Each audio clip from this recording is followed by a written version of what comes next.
আমার প্রিয় বন্ধুরা, তোমরা খুব ভালো করে চিন্তা ভাবনা করে বলো তো, যে সারা পৃথিবীতে পশ্চিমবঙ্গে এবং ভারতবর্ষে কোন সময় সবচেয়ে বেশি জনসংখ্যা বৃদ্ধি হয়েছে, শিশু জন্মগ্রহণ করেছে?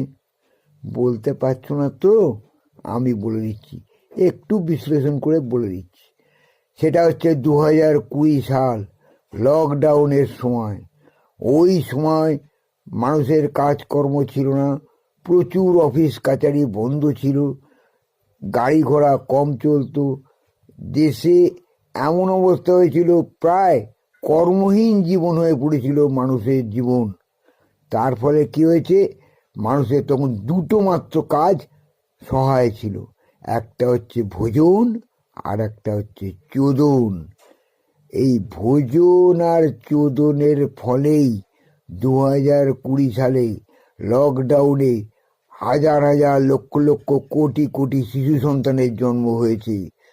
প্রত্যেকটা হসপিটালের সিট ভর্তি, নার্সিংহোমের সিট ভর্তি, প্রত্যেকটা জায়গায় শুধু দেখবে বড় বড় পেট উঁচু করে মেয়েরা শুয়ে আছে, কখন বাচ্চা হবে, কখন বাচ্চা হবে, কখন বাচ্চা হবে, এই চিন্তায়। রাস্তাঘাটে প্লাস্টিক পেতে মেয়েরা শুয়ে আছে, এক একটা উঁচু উঁচু পেট দেখলে মনে হয় হিমালয় পাহাড়।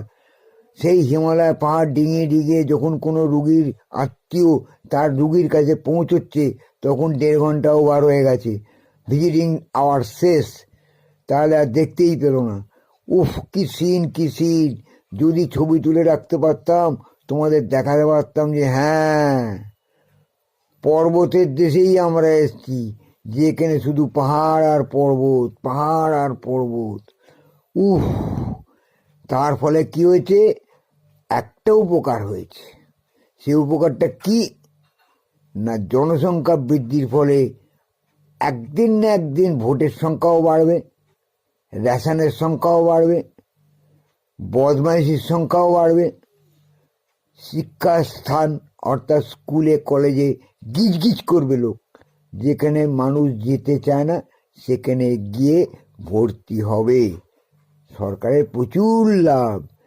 এই বাচ্চাদের যখন বড় হবে, এই বাচ্চাদের থেকেই সরকার প্রচুর ইনকাম করবে, কত রকম প্রফিট!